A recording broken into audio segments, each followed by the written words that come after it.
What is it? How important is it, the significance, Kelvin, that of two of the three hires you hired from within, and your third hire, are you promoted from within, and you also brought in a guy, Anthony, who's you're staying within the Cougar family. How important is all that sort of stuff? Well, it's important to me. That's really all that matters. When I was with the Milwaukee Bucks, Anthony, I think, came my second year, and I kind of grabbed him and put him under my wing. He was just coming from being a player in the NBA. I think Anthony played 9 or 10 years. He got drafted from here. Then he bounced around. He's a journeyman. But you could tell that in his transition from playing to coaching, there's certain things he didn't understand about. Like, if we have a 10 o'clock meeting, you need to be in that office at 8:30 preparing for the day. If practice is from 11 to 1, then as soon as practice is over, you pay attention to the guys that had tough practices or coming off a tough game. And you take them when practice is over, and you go watch film with them. You take them to a basket, do something to build their confidence. But you don't leave until your job's done. And as coaches, our job is never done. So he was a great learner, and so I was there with him for a couple years, and then kept in touch with him. He wanted to get into college coaching. The first thing I asked him, do you have a degree? He did not. So we went through our academic people here and got him enrolled in classes and finished his degree. He did a ton of sacrifice, and he did an internship last year with Bob Marlin, who's an outstanding coach at University of Louisiana. Used to be Louisiana Lafayette, I think, or Southwest Louisiana, whatever it was. But Bob was a great guy for him to learn from. And then when Mikhail, obviously, when we were in the bubble, we were going through the Lamar thing with the people at Lamar and Alvin. And then Alvin talked to me about taking Mikhail, and great for both. Mikhail will do great for Alvin. Then I knew that job was going to open up. And, at some point, I just like helping people get started. Everybody needs a start. But ideally, you want to help guys that can help you, And I just like Anthony's energy. I like his commitment to helping players. He's just, he's got no ego. He's kind of quiet. But he carries a good stick, carries a big stick with him. He's got those 9-10 years NBA experience that kids like. But Anthony is a high character dude. He's living out in Pearland with his wife and his 2 little girls. And he's a good addition. He's a family guy. Something important to me. So, but KC and Hollis, I've known KC for actually about 10 years. When I was coaching with the Canadian senior national team, Jay Triano was the head coach. I was one of his assistants, and KC was the video guy. I was impressed with him then. He'd been with the Jazz, been with the Blazers, kind of knew the NBA. Once you've been in the NBA, there's a routine and a flow to an NBA game. You got to know what you're looking for, how you can use it, how does it help. He was really good with technology. But there's so many times, fellas, I can't tell you how many kids, and I appreciate them. I was one of them at one time. Kids that played high school basketball here in Houston, right? And they went on and had pro careers, whether it's the NBA or overseas, doesn't matter. You're a pro. Pro's a pro. And then when their careers are finishing up, they moved back here to Houston, and they want to get into college coaching. I probably had 15 to 20 guys call about getting started in the coaching. And, you know, for me, I have to help my guys. If I don't hire my players, who's going to hire them? You know, so when Talvin left, there's no doubt I was going to hire Quantas. You know, when Coach Yoder left, there's no doubt I was going to hire Lauren. When Coach Brooks left, it was just a matter, was KC going to move up or was it going to be Hollis? It was going to be one of those two. So, you know, I told them, let's just see how the year goes. We'll see how the year goes. You know, Hollis may move into that chair next year and we just alternate, but we'll figure that out. There's a lot of staffs that do that. But they both earned the right. But I think the greatest motivation and the greatest loyalty that you can show is to move your guys in and move them up. They've done a great job here. They've earned the right. You know, I'm not into this deal hire a recruiter. You know, I don't want a guy that's a recruiter. I want a guy that's a coach that can recruit. I want a guy that can develop relationships with players that understand they come first. Now, I don't have to be their life, but they are my life 24/7. That's what I do. You know, we don't have other things. You know, anything else comes after that. But I know the commitment that KC puts in his job, and we all started somewhere as recruiters. You know, I didn't know how to recruit until I started. Who taught me how to recruit? I did. I taught myself how to recruit. KC's already doing a great job. He's killing it. But he's got two pros with him, Kelvin and Quantas. There's a reason our record is what it is. It's because we're really good at recruiting. That's where everything starts. And then from there, it becomes player development. And Hollis and KC, those guys would take a bullet for me, and I would take a bullet for them. And that's what makes great staffs. Thank you, Mark. We'll go to Joseph Duarte from the Chronicle. Joseph, go ahead, please. Good morning, Kelvin. Good morning, Joseph. Wanted to ask you, speaking of recruiting, just if you could kind of summarize the additions that you made this year with Josh, Kyler, and Taz. Just you know, Taze. sort of how they. He pronounces it Taze. Taze. Okay. Taze. And how you know this is nothing new that you do, but just in terms of how they can fit in with the team in their roles. Yeah, you know, one of the secrets to our success over the years has been we know how to stay old. You know, the top two recruiting classes in the nation last year, I think, was Kentucky and Duke. That's for those people that worship recruiting rankings. Neither one made an NCAA tournament. So being veteran is important in college basketball. It's important in football. But when you think about Baylor, Davion Mitchell was in his 5th year. Maceo Teague, I think, was his 5th year. Butler was his 3rd year. They had 4th and 5th year guys on their front line. Now you compare that to Kentucky. Kentucky had the #1 recruiting class, or #2, I can't remember. If those guys stayed together for 2 years, 3 years, they'd be monsters. I mean, they'd be great because they're all great players, but not today, not right now. That's why people get these recruiting rankings all twisted, and they start, going back and forth on, where we rank, that's got nothing to do with winning in college. In college, it's more important to don't get caught young. You look at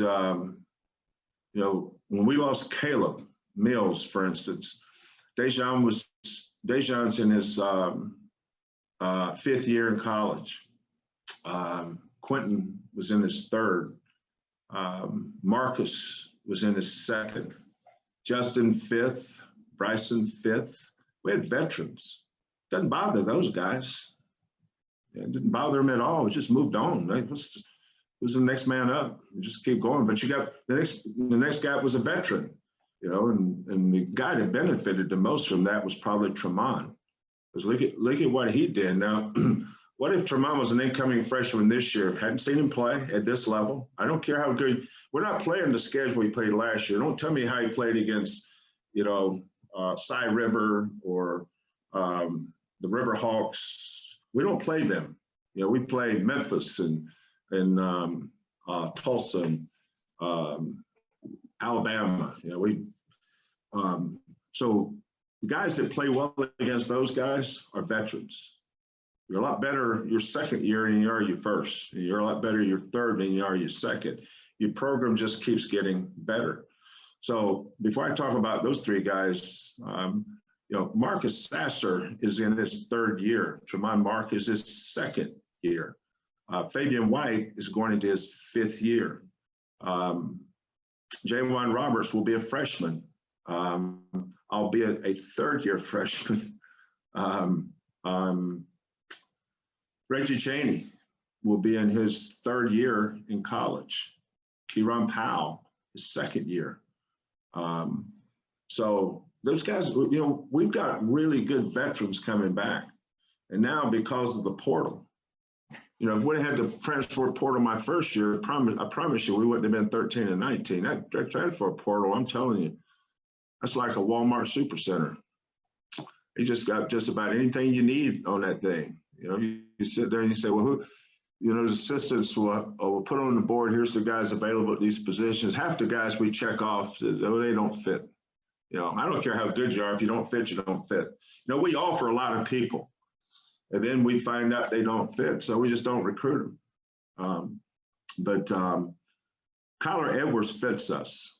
We recruited Kyler out of high school, and about that time, I think it was when Caleb committed. He was in the same class with Caleb, not Caleb, Nate. I think he is the same class with Nate. Once Nate committed, we just kind of moved on, I think. But Kyler was a good player. We liked him out of high school. That kid, you're talking about a kid that had double figures against Virginia in the national championship game his freshman year. Terrific defender, hard-nosed kid, tough, can make threes, been through the wars in his conference. Fits us. That's what we like about Kyler. He fits Cougar basketball. Big Josh, like Josh. Kevin Ollie recruited him. Really good freshman year, terrific sophomore year. This year, Justin Gorham was the most improved player in our league, right? He was the American Athletic Conference most improved player. Well, Josh Carlton was the American Athletic Conference most improved player his sophomore year. I think he averaged right at 9 and 7. And then they changed coaches. New coach came in. Josh this year got COVID. Then he hurt his knee. And then they started playing one of Coach Hurley's new guys. And so that's what happened to him this year. But don't look at this year. Look at his sophomore year. He's got a chance to be a good player here. And then Taze, one of the coaches I've always had tremendous respect for was Rod Barnes. We used to play Rod's teams when he was at the University of Mississippi and I was at Oklahoma. I know his core values very much line up with ours. I mean, his kids play tough, they play hard, they play the right way. And Taze played for him for 3 years, actually 4. So he's getting ready, he's doing his 4th year over with that new rule. He's taking advantage of that. But Taze is a left-handed kid, probably athletically as athletic as anybody we've had here. I've got a lot of good friends that are coaches in that league. So when you take a transfer, your first thing you do is vet. Inexperienced people that don't quite know, they'll get smarter as they go, but the last thing you evaluate somebody by is their numbers. If you look at somebody's numbers, you say a lot of it has to do with style of play, whether a team shoots early in the clock, late in the clock, talent level. I watched Taze Moore play. I love the fact that he's tough. Love the fact that he comes from an extremely well-coached program, as did Josh and Kyler. I mean, Danny Hurley, Chris Beard, Rod Barnes, all three of those guys are high-level basketball coaches, disciplined programs, tough. But Taze is another guy I think can be a terrific defender, excellent rebounder, not a great shooter. I know he shot 51 from the three, but he's not a 51% three-point shooter. The only guys that can shoot 51% are Steph Curry, Ray Allen, Reggie Miller. And I'm not ready to put Taze in that class. But all three of those guys fit us. You know, we like Marcus, Tremont, and Jamal Shed. Those three guys come back with good experience, but different levels of experience. You know, Jamal didn't get a chance to play as much as those two guys did, but, you know, next year he will. Then when you add Kyler and Taze to the backcourt, you know, we fill needs. That's all you do. And then up front, you know, we lost Bryson, and but we gained Fabian. You know, Fabian really was never Fabian this year. You know, the Fabian before he got hurt was, I think, in for a monster senior year. You know, don't forget he had 18 points and 14 rebounds against Memphis in his last game. Against Precious Achua. That was his matchup that day. So Fabian's got another shelf in the closet he can get to. But losing Bryson is experience. You know, we lost Bryson's experience. I didn't want to replace Bryson with a freshman. You know, you bring in was one of these highly touted freshmen. Everybody says we got so and so. Well, he's not going to be good for 32 years. Takes him a while. Look how good Tremont was in high school, and look at him this year. You know, he had some good games, some outstanding games. Then he had some bad games. But that's what freshmen are for. And if you got a team full of freshmen, you know, they're all going to have a bunch of bad games. Veterans just don't. They don't. Maybe their ceilings aren't as high, but you're not going to get to your ceiling your freshman year. You know, look at Quentin Grimes his freshman year. Look how highly touted he was. And everybody that don't know what they don't know run around saying he's going to be this. Well, why would you say that? You don't know. But all you're doing is creating false expectations that put unneeded pressure on young people. I don't like doing that. The three freshmen we signed, JVA Francis, is going to be a really good player. Good chance it's not going to be next year. Robbie Armbrester, you guys are going to love him, but he's not going to be a great player next year. The good thing, we don't need him to be. When his time comes, he will be. And then the other freshman, you know, this Walker kid is going to be really good now. Ramon is a good bloodlines. Dad was an NFL player. Dad played at Pittsburgh. I think University of Pittsburgh in college, played the NFL with a bunch of teams. But Ramon is physically college ready right now, but he's a freshman. You know, look at Kyler Edwards' experience. He's played in the Final Four. He's played in NCAA tournament. He's played at Kansas. Played Houston and Fort Worth. He's played all these big games. Freshmen haven't played any games, so that's why you don't get overly excited about freshmen. But they all have their role. They all have their place. I'm excited about their futures. Does that mean that they won't play this year? No, they might start, but they're going to have to beat them out. You know, if they beat them out, I'll play them. But you bring in guys that you feel can impact winning. And JVA is almost 6'8". He has a 7'4" wingspan. and he weighs 223. And when we recruited him, he was probably about 6'6.5". He still had that wingspan, but he only weighed about 200.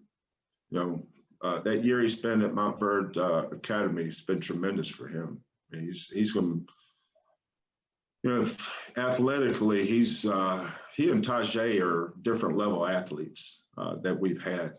We haven't had anybody as athletic as Taze Moore, for instance. Dejan was athletic, but he's not as athletic as Taze.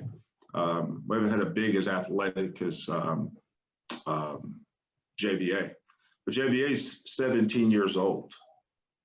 He won't be 18 until November.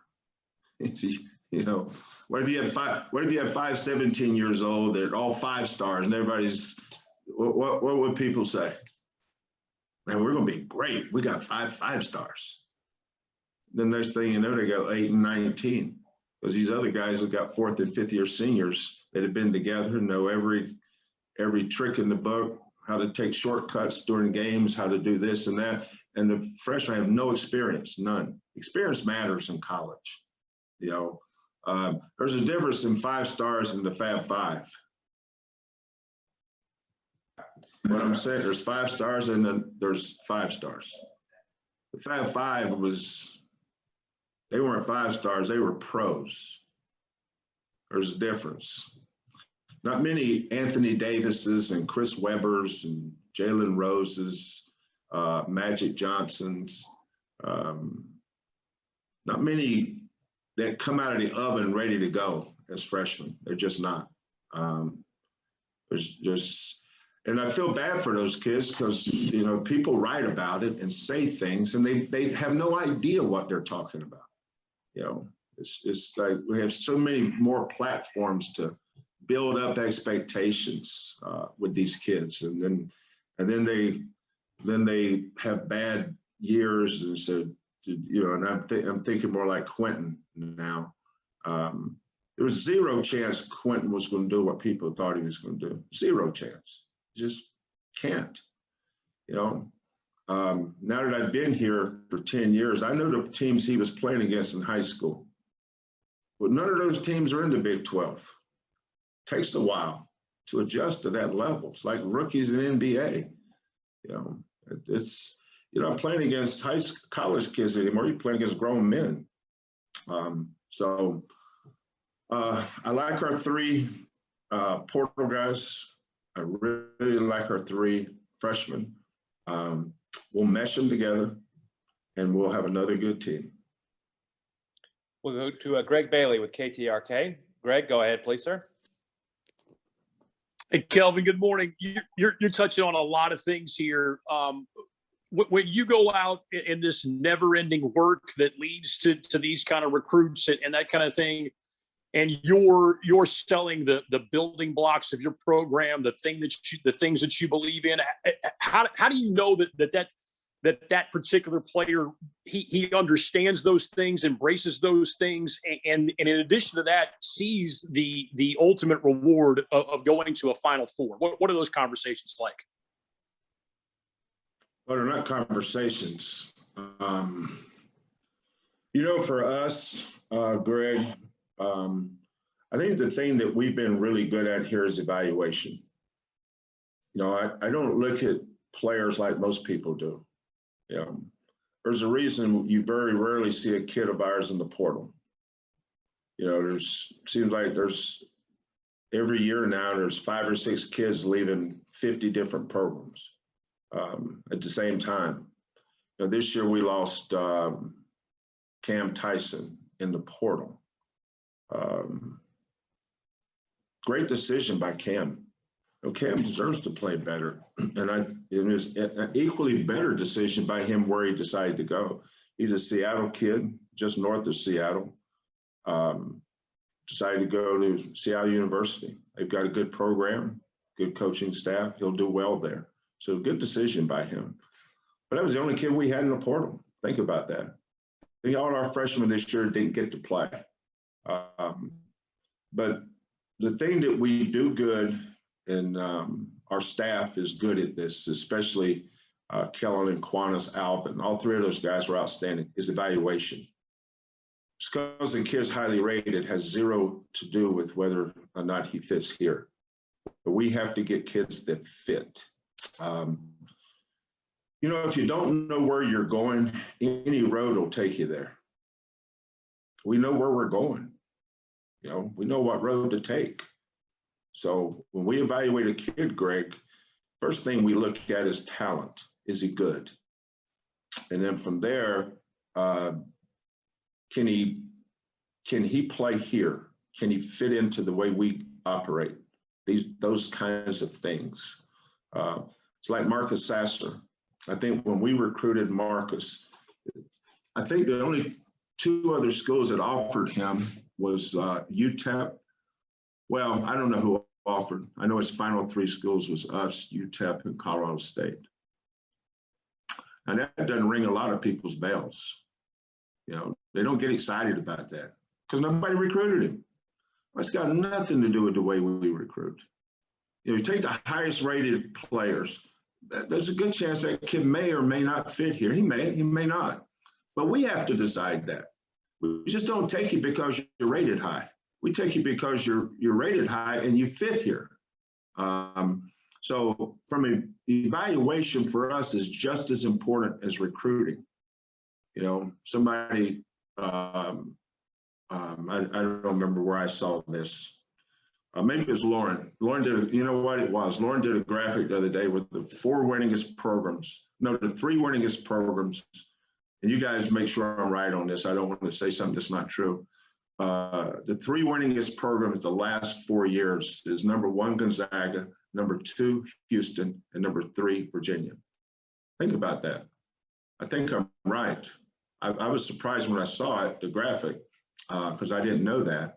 But you think about that. I think we've won 100 and I don't remember. You guys know probably better than I. Ever how many games we've won, but it's second to Gonzaga. That's recruiting.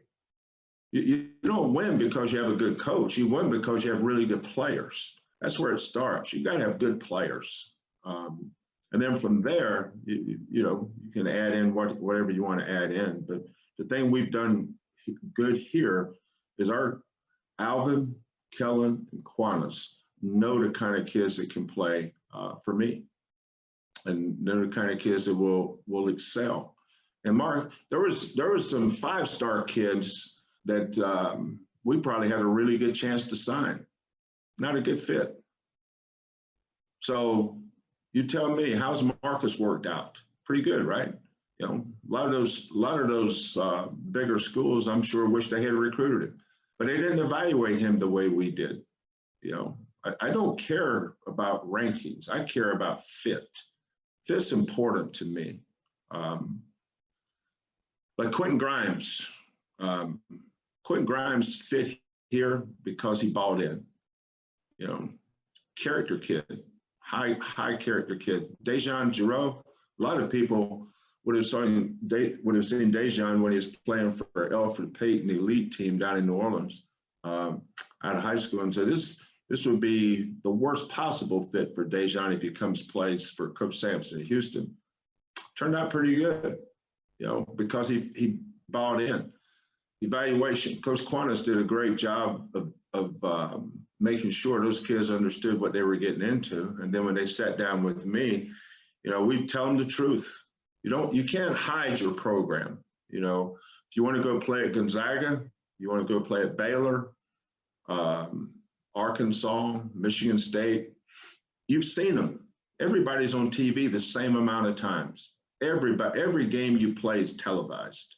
So you don't hide anything these days. So for us, Greg, it starts with evaluation and it starts with talent. We want the most talented kids that we can get that fit into the way we play. I got time for one more question for Coach Sampson before he has to go, guys. We'll bring in Matt Musil from KHOU. Matt, please go ahead. Thanks, Jeff. Hey, Kelvin, I was talking to a friend of mine lives in New York City, U of H grad. We talked about a number of things earlier today, but he could not stop talking about the NCAA run that the Cougs made. Mm-hmm. He said it brought so much enjoyment to him. And of course, Cougar fans around the country feel the same thing. You're respected nationally. You've been for years, Kelvin. Now, do you see a different perception of your program nationally? Is it changing? Well, I'm sure it is. We didn't need a Final Four to make us realize what we were doing. That kid doesn't hit that shot against Michigan. Who knows what that team would have done that year? We knew we were knocking on the door, but you got to get breaks. We got unlucky that year. The next game, the teams that were left in our bracket, we matched up pretty good with. We felt confident. But you're up 2 with 3 seconds to go. They hit a 40-footer, whatever. That ball doesn't go in. Michigan was a 3 seed. They probably think that was a wasted opportunity. And then you move to the next year. And that's what we did. We didn't win. We missed a bunch of free throws and kid throws in a 40-footer. That happens. The next year, we're up 3 with under a minute to go against Kentucky. People that look at Houston over the years look at us, and when we start playing, whether it's Oregon, Ohio State, Arkansas, LSU, Washington, Georgia Tech, all teams that we've beaten in the last few years. They look and say, well, that's another level. No, we're all the same football. You got 353 Division I schools. They all play the same. There's no such thing as Power 5 and non-Power 5 when it comes to basketball. We're all the same. You say, well, they're Power 5. If we're beating all those teams, then what are we? We're all the same. Everybody has the same chance. Shaka took a VCU team to the Final Four. George Mason, remember George Mason? They went to the Final Four. Everybody can go, and football is not set up that way. Being a Power 5 almost guarantees you've got the best chance. Non-Power 5, they set it up where they have no chance, basically. But in basketball, it's all the same. So our perception started changing, I think, with the Michigan game. Because everybody thought Michigan was this great team because they had dominated the Big Ten, and here we are, had them beat. Then the next year, we're up 3 with under a minute to go against Kentucky. Same thing, right there, chance to win. But we went into that game thinking if we play well, we are going to win. If we play good against Kentucky, we'd win. Tyler Hero hits that big 3. Tyler Hero, no pun intended. But you just moved to the next year. And the next year, we win the conference championship or tied for it and was playing our best basketball at the end of the year, getting ready to go and then COVID wipes it out. So the next year, we go to the Final Four. So it wasn't just this year this year we kind of broke through. But along the way, the other years where we didn't get breaks, we got breaks this year. Could have easily, don't ever say shoulda. I don't like shoulda, I like coulda. We could have lost the Rutgers game very easily. We're down 9 with under 5 to go. We're down 5 with a minute and something to go. So Rutgers was basically us against Kentucky and us against Michigan. They had a great chance to win the game. Breaks went against Rutgers. I don't think anything they did wrong. I just think we just got some breaks, but we won the game. And then we go to Syracuse, and then we go to Oregon State, and then we go to Baylor. But, we've proven that we're a national level program for a long time. Now, some people just started noticing this year, but this is, like I said a while ago, the 3 winningest programs the last 4 years has been Gonzaga, Houston, and Virginia. And this year, we made the casual fan notice. But most people's perception of us has been of respect, Matt. And you guys have done a great job of that.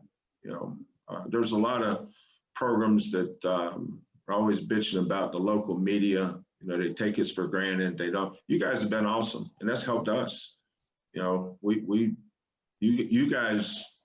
You you guys cover us. You know, a lot of times the national media will give the local teams way more respect because you guys see us every day. So you know our warts, you know what we don't do good.